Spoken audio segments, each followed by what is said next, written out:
하박국 3장 17절에서 19절 말씀입니다. 봉독은 3장 1절부터 19절까지 함께 봉독하겠습니다.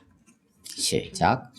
시기 온 옷에 맞춘 선지자 하박국의 기도라. 여호와여, 내가 주께 대한 소문을 듣고 놀랐나이다. 여호와여, 주는 주의 일을 이 수년 내에 부응하게 하옵소서.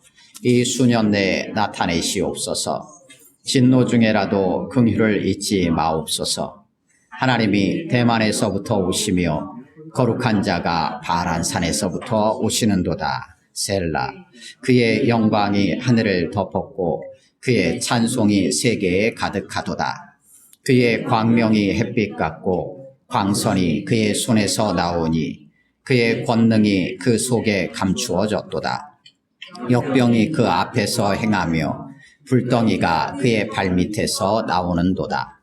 그가 서신즉 땅이 진동하며 그가 보신즉 여러 나라가 전율하며 영원한 산이 무너지며 무궁한 작은 산이 엎드러지나니 그의 행하심이 예로부터 그러하시도다.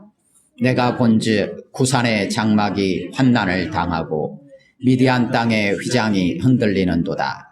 여호와여, 주께서 말을 타시며 구원의 비용거를 모시오니 강들을 분이 여기심이니까 강들을 노여워하심이니까 바다를 향하여 성내심이니까 주께서 활을 꺼내시고 화살을 바로 쏘셨나이다. 셀라.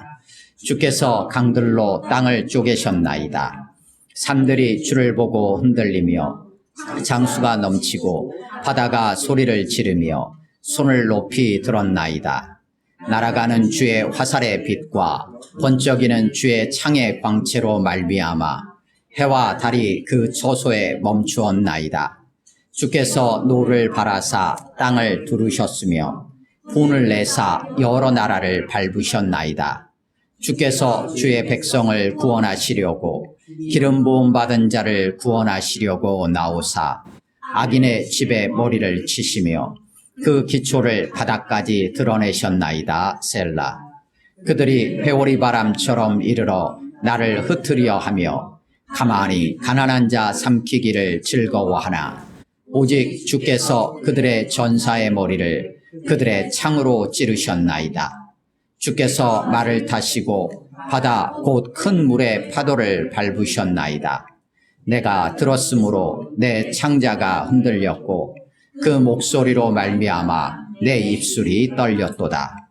무리가 우리를 치러 올라오는 환난 날을 내가 기다림으로 썩이는 것이 내 뼈에 들어왔으며 내 몸은 내 처소에서 떨리는도다.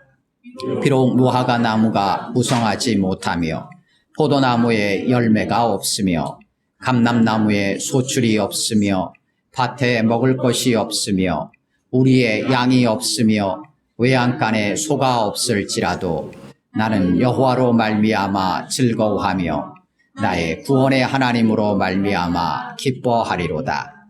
주 여호와는 나의 힘이시라. 나의 발을 사슴과 같게 하사 나를 나의 높은 곳으로 다니게 하시리로다. 이 노래는 지휘하는 사람을 위하여 내 수금에 맞춘 것이니라. 아멘. 17절에서 19절 말씀을 중심으로 3, 4분 정도 각자 묵상합니다. 거기까지 보시겠습니다. 하나님은 이스라엘이나 우리만이 아니라 세상 모든 사람을 사랑하셔서 심판이 아니라 구원을 받도록 그 아들 예수 그리스도를 십자가에 죽기까지 내어 놓으셨습니다. 또한 그 주님을 다시 살리셨습니다. 하나님은 세상에 믿지 않는 자들만이 아니라 이스라엘이나 우리라 할지라도 하나님을 떠난다면 내버려 두지 않으시고 반드시 공의로 심판하시는 분이십니다.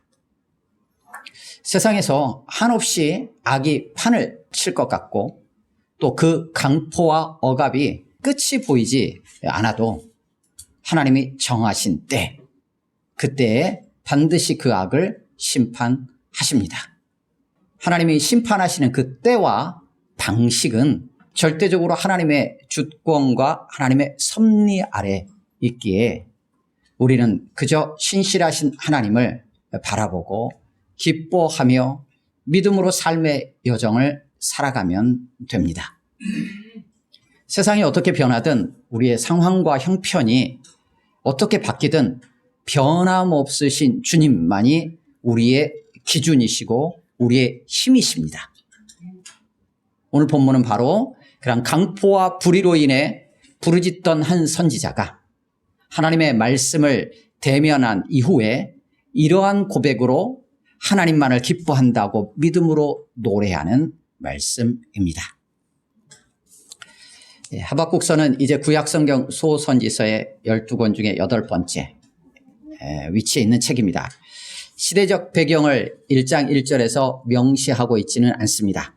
하지만 내용의 속에서 드러나는 것은 사납고 성급한 백성인 갈대아 사람들의 등장에 대한 부분들이 언급이 되어 있기 때문에 유다의 죄악이 극심하고 그리고 갈대아 사람들, 바벨론이 세력을 확장해가는 어떤 시기, 기원전 612년 조금 어간쯤으로 우리가 보통 이해를 합니다. 이 하박국이라는 이름은 여러 의견들이 있긴 하지만 그냥 대체적으로 껴안는 자, 포옹하다 이런 정도의 의미로 보통 이해를 합니다. 그리고 이 하박국서는 선지서를 시작하면서 좀 독특하게 선지자 하박국이다 이렇게 명시적으로 기록하고 있는 선지서입니다. 선지서들 중에서 선지자 누구라고 기록하면서 시작하는 선지서는 세 권밖에 없습니다. 이 하박국하고 뒤에 나오는 학개, 스가랴. 여기만 선지자 누구, 선지자 학개, 선지자 스가랴 이렇게 명시하고 있습니다. 그런데 이 하박국에 대해서는 출신이나 이런 거는 설명하지 않아요. 선지자 하박국, 3장 1절에서도 선지자 하박국이라고 선지자라는 것을 강조하면서 밝히고 있습니다. 그런데 1장 1절은 같이 읽겠습니다. 1장 1절 시작. 선지자 하박국이 묵시로 받은 경고라. 아멘. 선지자 하박국이 본 경고다 이렇게 돼 있어요. 보았다라는 것을 본 것 해서 묵시라고 우리가 그렇게 이해를 합니다. 그래서 묵시의 대상이 누군가를 밝히지는 않아요. 대상을 밝히지는 않고 하박국서는 다른 선지서들하고 좀 구분되게 선지자의 질문, 그 질문에 대한 하나님의 대답, 그로 인해서 선지자의 신앙의 고백, 노래 이렇게 이어지는 흐름의 선지서입니다. 이 하박국서는 단지 하나님의 말씀을 백성들을 누군가에게 전하려고 하는 차원 그 이상의 뭔가 다른 의미가 있는 것으로 우리가 한번 생각해 볼 수 있습니다. 그래서 이 하박국서는 선지자 자신이 백성들의 어떤 고민과 신앙의 눈으로 보는 세상 역사에 대해서 하나님께 무언가 어떤 질문이 생기는 것과 관련되어서 하나님의 어떤 살피심을 갈망하며 하나님 앞에 독대하는 장면, 그때 하나님께서 그에게 보여주신 내용들로 우리가 이해할 수 있습니다. 그래서 하박국서는 강포, 겁탈, 불의로 인해서 여호와 하나님께서 개입해 주시기를 간절히 구하면서 1장이 시작합니다. 그리고 아무것도 없어도 구원의 하나님 여호와로 인해서 내가 기뻐할 것이다. 그리고 자신의 힘이신 여호와께서 온전히 회복하실 것이다. 라는 어떤 확신에 찬 신앙의 고백으로 노래하면서 3장이 마무리가 됩니다. 소단락들은 어느 정도 통일성이 있는데 큰 흐름 안에서의 좀 구조를 잡는 단락 구분은 의견이 분분합니다. 이 시간에 나누려고 하는 것은 하나님을 향하여서 선지자 하박국이 어떻게 표현하고 있는가, 어떤 방식을 택해서 이걸 기록하고 있는가의 표현 방식이라는 측면에서 두 부분으로 구분하여서 나누려고 합니다. 1, 2장은 선지자 하박국의 질문과 하나님의 대답이라는 측면에서 단락으로 구분을 해보고 3장은 하박국이 하나님께 올려드린 기도, 이렇게 기도라고 3장 1절을 시작하고 있으니까 그런 측면에서 크게 두 부분으로 구분하여 이 시간 말씀을 나누겠습니다. 구약성경, 신약성경과 통틀어서 이 하박국서를 우리가 대면하게 되었을 때 생각나는 다른 성경의 책들이 있습니다. 가깝게는 요나서가 생각이 날 수 있습니다. 요나서도 다른 선지서들하고는 좀 독특하게 하나님의 불러주신 그 소명을 무시하고 자기 생각이 있어서 하나님께 쓱내면서 막 자기 마음대로 그냥 움직이는 그런 요나의 모습들이었잖아요. 그래서 하나님께서 그 요나를 만져가시는 어떤 과정들이 좀 상세하게 기록되어 있는 독특한 선지서의 어떤 양식들이었어요. 또 다른 책, 어떤 책이 또 생각이 나실까요? 욥, 보통 욥기를 생각하게 됩니다. 그래서 하박국서는 욥기하고 좀 같이 놓고 우리가 생각을 하게 되는 경우들이 많이 있습니다. 하지만 욥기나 요나서하고는 이 하박국서는 또 구분이 됩니다. 그래서 요나는 사실 대적 니느웨와 관련해서 하나님의 은혜로우시고 자비로우시고 노하기를 더디하시는 그 성품에 대해서 요나가 문제 제기를 했었던 거죠. 자기 자신에 대한 하나님의 은혜로우심, 자비로우심이라면 지금도 부족하고 계속해서 더 원하는 하나님의 성품인데 대적 니느웨에 대한 것이기에 조금 문제 제기를 했다. 이런 측면으로도 좀 표현을 할 수 있었어요. 그런데 욥기는 하나님 보시기에 의롭고 하나님을 경외하는 자다라고 몇 번이나 욥기가 시작하면서 소개합니다. 그것을 사단에게 자랑까지 하십니다. 그러면서 욥이 맞닥뜨리게 되는 어떤 고난의 문제, 그 문제에 대해서 욥과 그의 친구들이 그 고난의 문제를 어떻게 이해할 것이냐, 의롭다고 하는 자의 고난의 문제를 어떻게 이해할 것이냐 라는 부분들로 논쟁하면서 나아가는 길게 논쟁하는 내용이 사실은 욥기에 기록이 되어 있습니다. 그 과정 속에서 욥이 아무리 하나님을 경외하고 또 의롭다고 하지만 그가 가진 절대적인 한계가 있다라는 것이 분명히 드러났습니다. 그리고 욥은 자신이 맞닥뜨린 현실적인 고난과 또한 그에 따른 아픔에 대한 이해에 있어서도 한계가 있구나라는 것이 욥기 안에서 드러납니다. 그러면서 욥 안에서는 왜 의로운 사람이, 의롭다고 하는 사람이 고난을 당하는가에 대해서 우리가 다시금 돌아볼 수 있게 하는 어떤 상황들로 이어져 갑니다. 그런데 거기에 대한 정확한 답이라고 할 수 있는 부분이 제시되지는 않습니다. 다만 하나님은 이렇게 마무리하십니다. 하나님만이 절대적으로 의로우시고 모든 것이 하나님의 절대 주권 아래 있다라는 것만을 선포하고 끝납니다. 그에 반하여 오늘 본문 하박국서는 욥기하고는 조금 또 다른 측면에서 말씀을 주십니다. 강포, 불의를 행하는 자들로 인해서 힘겨워하면서 하나님의 구원을 갈망하게 됩니다. 거기서 이제 어떤 하나님을 향한 질문이 나오고 하나님의 대답이 이어져 나가게 됩니다. 그런데 강포, 겁탈, 불의를 생각하게 되면 믿지 않는 자들, 이스라엘이 아닌 이방 나라들, 또 하박국 하니까 주변에 아수르, 바벨론 이런 나라들만을 생각하는데 그렇지 않아요. 하박국서는 누구의 강포, 누가 그렇게 강포를 행하고 겁탈을 행하며 약탈하고 착취하고 정의를 굽게 하고 법을 무시하는가? 유다, 이스라엘 백성이 그렇다는 얘기를 하는 거예요. 그래서 유다 안에서의 강포와 불의를 행하는 자들, 그들 때문에 지금 하박국 선지자가 하나님 앞에 지금 나온 거예요. 1장의 처음 질문은 거기서 비롯됩니다. 그에 대한 하나님의 답변을 딱 듣고 나니까 하나님 그렇다면 유다 말고 유다보다도 더 악한 저 갈대아 사람들을 들어가지고 하나님 우리를 징계하신단 말입니까? 그것도 아주 처절하게 짓밟으려고 하는데 언제까지 지금 잠잠하시려 하십니까? 라는 질문으로 이어져 나가게 됩니다. 그게 이제 두 번째 질문으로 이어져 나가겠죠.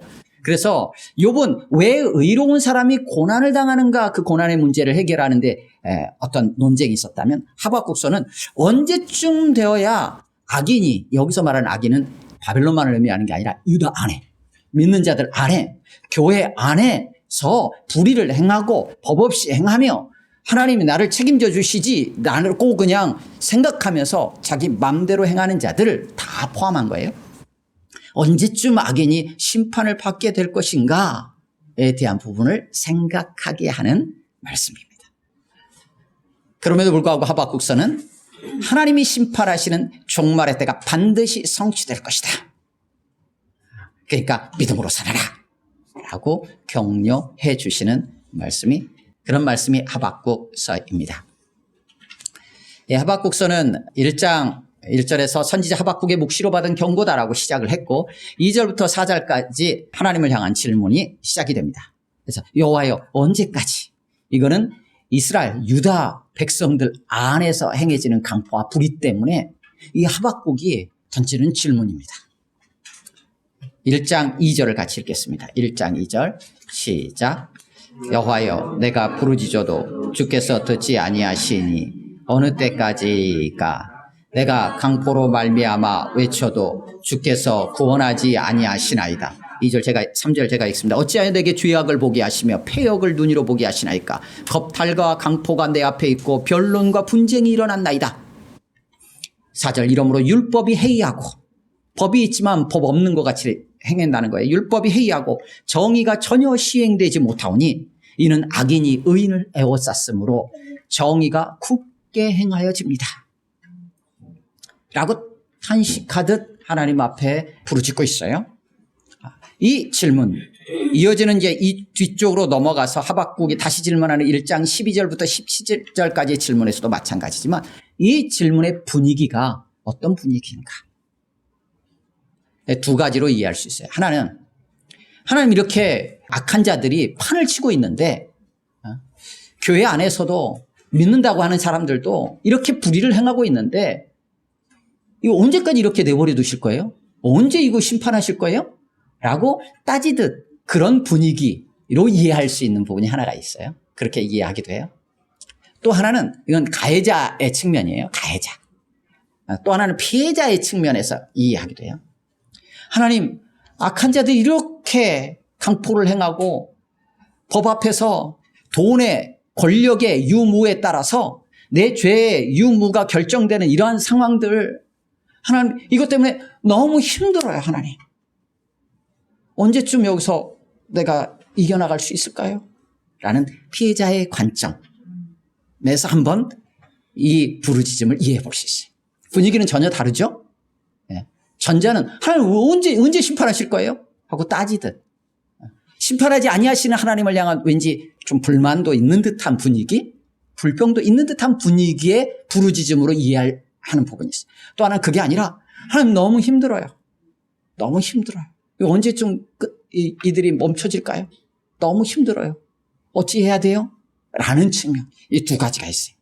이 두 가지를 같이 염두에 두고 하박국의 질문을 우리가 좀 생각하면서 말씀을 읽어나가는 게 필요한 것 같아요. 어느 한쪽만 아니라 두 가지를 다 같이 좀 한번 생각해 보면 좋을 것 같아요.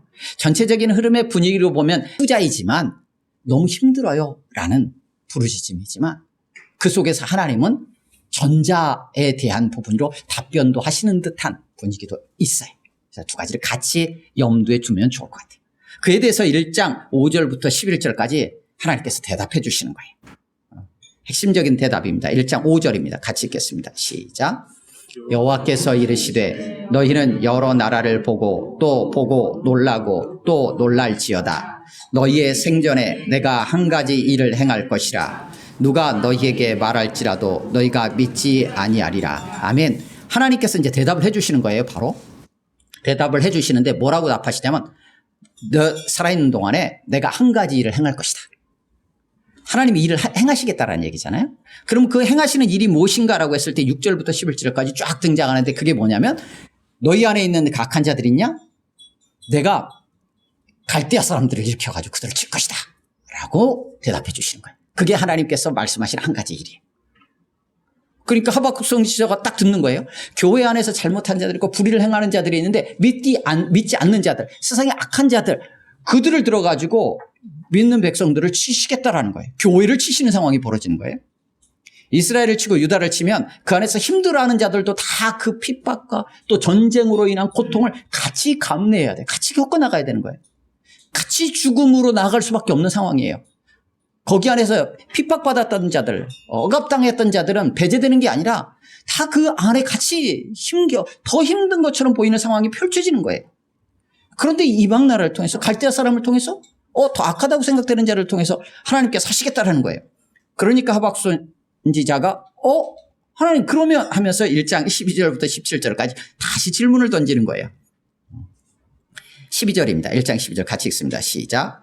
선지자가 이르되 여호와 나의 하나님 나의 거룩한 이시여 주께서는 만세 전부터 계시지 아니하시니까 우리가 사망에 이르지 아니하리이다.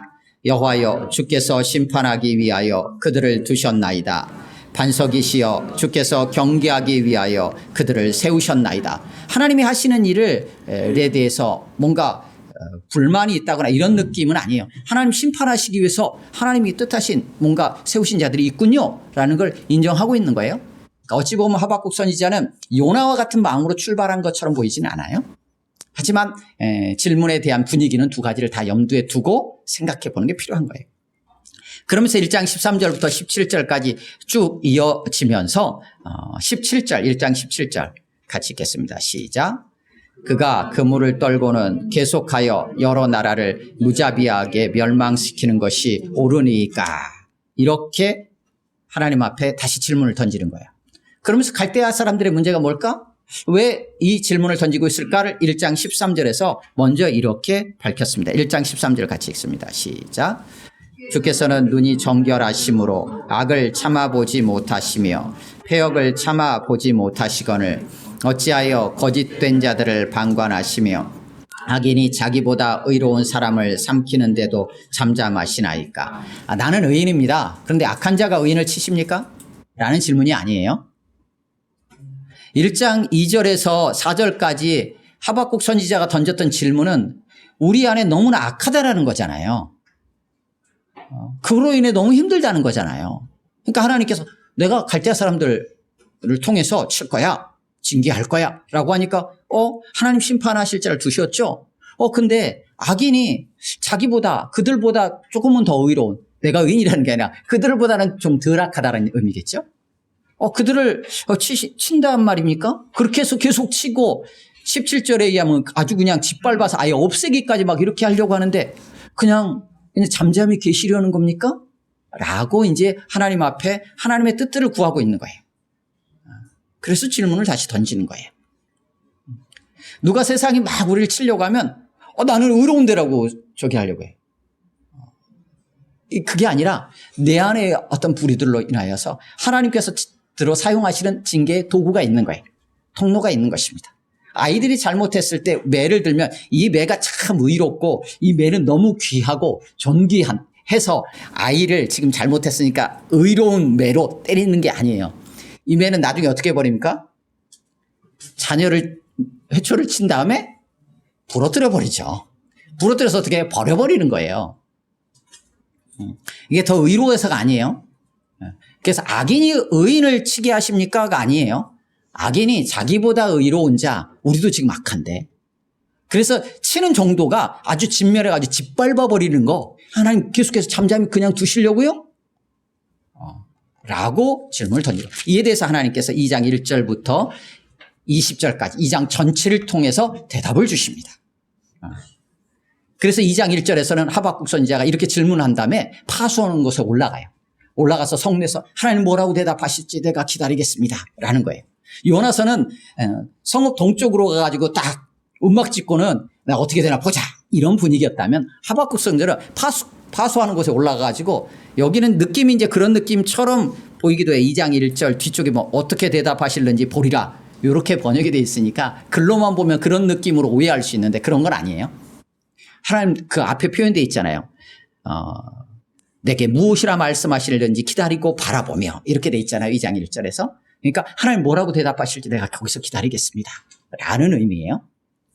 그러면서 이제 하나님께서 2장 2절에 대답을 주시는 내용이에요. 자, 2장 2절 같이 읽습니다. 시작. 여호와께서 내게 대답하여 이르시되 너는 이 묵시를 기록하여 판에 명백히 새기되 달려가면서도 읽을 수 있게 하라. 묵시의 말씀을 하나님께서 보여주시는 거예요. 그런데 달려가면서도 읽을 수 있게 또 혹은 모두가 다 읽을 수 있도록 네가 빨리 달려가라 뭐 이렇게 이해하기도 해요. 어느 쪽이든 간에 명백하게 새겨가지고 알리라는 거예요. 그 내용이 뭘까라고 했을 때 3절 4절 같이 읽습니다. 시작. 이 묵시는 정한 때가 있나니 그 종말이 속히 이르겠고 결코 거짓되지 아니하리라. 비록 더딜지라도 기다리라. 지체되지 않고 반드시 응하리라. 4절. 보라, 그의 마음은 교만하며 그 속에서 정직하지 못하나 의인은 그의 믿음으로 말미암아 살리라. 아멘. 뭐라고 말씀하시냐면 때가 있다. 근데 그때는 정한 때가 있다라는 거예요. 하나님이 정하신 때가 있다라는 거예요. 그러면 그 정한 때는 어떤 것과 관련되겠습니까? 지금 1장부터 하박국이 던져왔던 질문에 대한 부분의 답이겠죠. 그리고 하나님께서 대답해 주셨던 답에 대한 그 부분이겠죠. 그러면 심판과 직결되는 거예요. 악인을 향한 심판의 정한 때가 있다라는 거예요. 그것은 곧 어떤 것을 생각하게 돼요?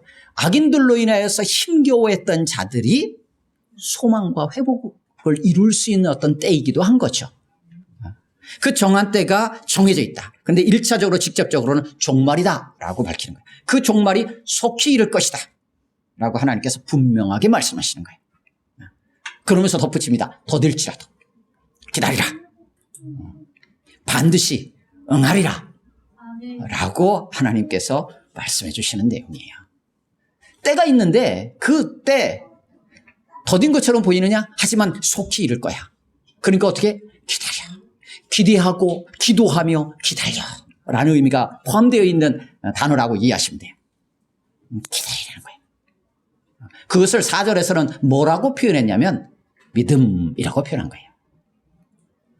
하나님이 정하신 때가 있어서 하나님이 그 정한 때 그 일들을 속히 이루실 거야. 그때는 종말의 때야. 그 종말이 누구의 종말일까요? 1장 2절에서 4절까지 첫 질문에 해당된다면 유다에서 악을 행하는 자들, 그들의 종말, 그들의 멸망이겠죠.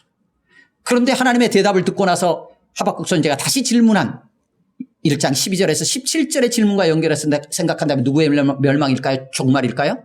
갈대아 사람들, 바벨론, 이방의 악한 자들, 징계의 도구였던 자들의 멸망이 되겠죠.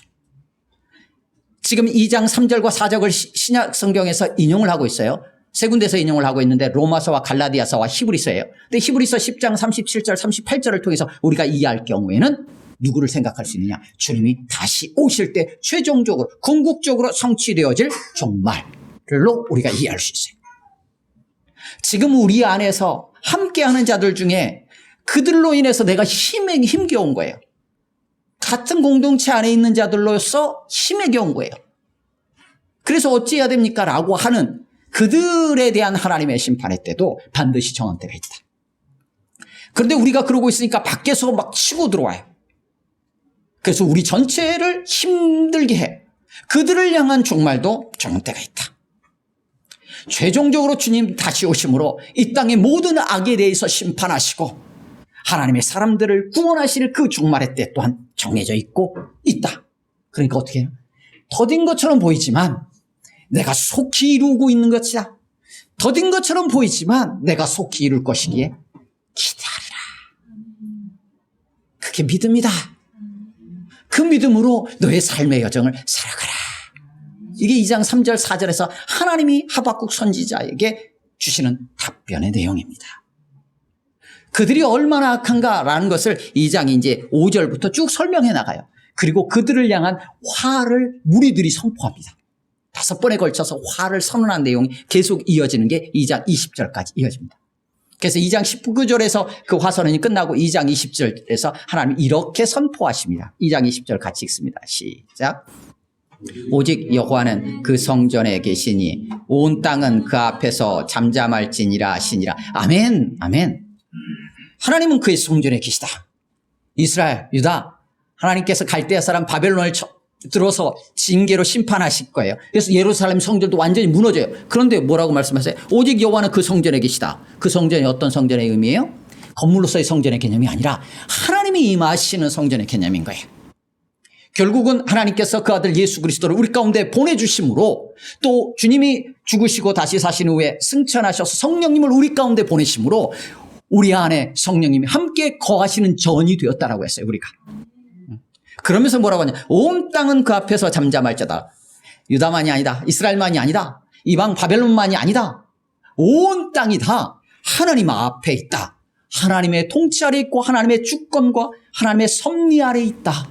잠잠하라 라고 하나님께서 선포하시면서 대답을 마치시는 거예요. 그러자 하박국 선지자가 3장 1절에서 노래하는 거예요. 그것을 3장 1절에서는 기도라고 표현을 했고 3장 19절에서 이것을 노래라고 설명을 합니다. 기도로 하나님께 올려드렸는데 이 기도의 내용을 찬양 가운데 하나님 앞에 계속해서 올려드려야겠다라는 의미로 이해하시면 돼요. 그래서 3장은 1절에서 기도다라고 설명을 하면서 2절에서 이 일을 수년 내에 하나님 행하십시오. 그럼 여기서 말하는 3장 2절의 내용, 내가 주께 대한 소문 뭘까요? 주의 일 뭘까요? 다 지금 1, 2장에서 말씀하셨던 하나님의 말씀이에요. 그럼 최종적인 악에 대한 심판, 그 일을 하나님 속히 나타내 주십시오. 수년 내에 이루어 주십시오 라는 기도의 내용인 거예요. 그런데 그 진노 중에, 그 심판 중에 어떻게 돼요? 긍휼을 잊지 마옵소서 라고 덧붙여 기도하고 있는 내용이 3장 2절의 내용인 것입니다. 그러니까 어떻게 돼요? 주님을 붙잡고 있었던 자들 안에서는 회복과 소망의 역사가 있겠죠. 이것이 종말의 때예요. 그러니까 최종적인 종말에 대한 부분들 하나님 2장 3절 4절에서 말씀하셨으니까 속히 이루십시오 라고 하나님 앞에 간구하는 내용으로 우리가 이해할 수 있어요. 주님이 오심으로 인하여 성취될 역사이기 때문에 우리가 지금 이 시대로 표현한다면 이런 거예요. 마라나타, 주여 속히 오소서 라는 기도와 다르지 않아요. 그러면서 3절에서 6절까지 하나님의 영광, 하나님의 찬송, 하나님의 권능에 대한 부분들을 설명하면서 7절, 3장 7절에서 15절까지 그 하나님께서 행하실 일들이 무엇인지를 내가 보았다. 내가 보니 하나님이 일들을 행하시는구나 라는 것을 본 거예요. 그리고 나서 16절에서 이제 내가 들으니 어떻게 돼요? 온몸이 떨리는 거죠. 온몸이 떨림이 사라지는 게 아니에요. 하나님께서 지금 심판에 대한 얘기를 하고 있는 거잖아요. 지금 내용 전체가 심판과 관련된 부분이에요. 악인에 대한 심판에 대한 얘기를 하고 있는 거예요. 악인들 때문에 힘들었기 때문에. 그런데 하나님께서 그 악인들을 심판하시는 때가 있다라고 종말에 대한 얘기들을 하시고 그 일들을 행하실 것들을 막 보여주시고 하니까 지금 하박국 선지자가 어떻게 했냐? 떠오는 거예요. 그게 16절의 내용이에요. 나는 괜찮아. 나는 의로우니까 괜찮아가 아니에요. 떨리는 거예요. 왜요? 그 하나님께서 최종적으로 이때 당시 1차적으로 본다면 이스라엘을 징계할 도구로 바벨론을 사용하는데 그 바벨론의 강포함과 잔인함이 극에 달하는 거예요. 아주 짓밟아서 완전히 다 박살낼 것처럼 지금 하나님께서 보여주시는 거예요. 그러니까 그들 때문에 1차적으로 직접적으로 현실적으로 떨리는 거예요. 근데 그들은 누구의 통로예요? 하나님의 통로잖아요. 징계. 그러니까 결국 하나님에 대한 떨림이기도 한 거예요. 그래서 16절은 3장 16절은 그 두 가지를 같이 이해하시면 돼요. 우리 삶의 현장에서 맞닥뜨리게 되는 현실적인 어떤 부딪힘들이 있을 때 그것으로 인한 힘겨움과 두려움과 떨림이 있을 수 있어요. 그런데 그 모든 것들을 주관하시는 하나님이 계신다는 것을 믿는다면 우리 안에 진정한 떨림은 어디서 나와야 돼요? 하나님에 대한 떨림으로 나와야 돼요. 하나님을 경외함과 하나님을 두려워함으로 하나님 앞에 잠잠히 엎드리는 반응을 보이는 것이 합당한 거죠. 현실적으로 보이는 그 어떤 문제들에 대한 떨림으로 그 앞에서 어찌할 바를 모몰라 하는 게 아니라 그 너머에 계신 하나님으로 인하여서 잠잠히 하나님을 신뢰하며 하나님을 붙잡을 수 있어야 돼요. 하박국 선지자는 그렇게 나아갑니다. 그래서 17절 18절과 같이 고백합니다. 17, 18절 같이 읽겠습니다. 시작. 비록 무화과 나무가 무성하지 못하며 포도나무에 열매가 없으며 감람나무에 소출이 없으며 밭에 먹을 것이 없으며 우리의 양이 없으며 외양간에 소가 없을지라도 나는 여호와로 말미암아 즐거워하며 나의 구원의 하나님으로 기뻐하리로다. 아멘. 이 17절과 18절의 말씀은 그러기에 그냥 여기서 17절처럼 나 뭐 어차피 열심히 수고를 했지만 뭐 거둔 게 없어. 내 상황이 지금 아무런 여유롭지 않아. 힘들어. 뭐 그래도 괜찮아. 나 주님이 좋아. 라는 정도에서 그런 차원에서 그냥 이 17절 18절 말씀 이해하면 너무 제한적이에요. 17절 18절이 어떻게 나왔어요? 1장 2절부터 시작되었던 이 하박국 선지자의 이 하나님을 향한 이 안타까움의 애끓음에 부르짖음에서 시작되어서 그에 대한 하나님의 답변을 듣고 하나님 앞에 그러면 이게 이래도 되는 걸까요? 이게 맞나요? 그러니까 하나님께서 답변해 주셨다. 2장 3절, 2절, 3절, 4절의 말씀까지 듣고 그리고 나서 나오는 고백인 거예요. 그러니까 여기 3장 17절에 있는 비록 무화과 나무 없고 이 고백은 이런 거예요. 선지자가 1장에서 던진 두 가지 질문의 문맥에서 이해하는 게 필요해요. 그래서 단지 먹을 것이 없거나 좀 일이 잘 안 풀리거나 하는 그래도 괜찮아 라는 차원 이상의 고백이라는 거예요. 믿는다고 하는 자들의 삶에 있어서 강포와 불의로 인해 너무나 힘에 겨워 하나님의 구원을 갈망하지만 여전히 하나님이 침묵하신다 해도 18절 나는 주님으로 인해 기뻐 뛰겠습니다. 이 고백인 거예요. 악인이 점점 더 하나님의 사람들을 짓밟으며 득세하여 결국 내 숨통을 조인다 해도 그래서 내가 죽는다 해도 나는 주님으로 인해 기뻐 뛰겠습니다. 이 고백인 거예요. 나는 여호와로 말미암아 즐거워하며 나의 구원의 하나님으로 말미암아 기뻐하리로다. 기뻐 뛰면서 즐거워 선포하고 노래하겠다라는 고백인 거예요. 여호와로 말미암아 여호와 때문에 여호와 하나님 안에서 여호와를 기뻐하겠다. 이 고백인 거예요.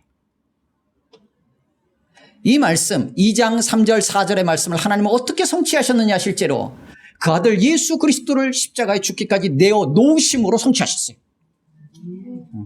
그래서 이제 어떻게 되냐. 예수 그리스도 안에서 하나님은 그 종말을 시작하셨어요. 성취하셨어요. 주님 다시 오실 때 완성될 거예요. 그러기에 이제 우리는 어떻게 해요? 그때까지 주님 다시 오실 때까지.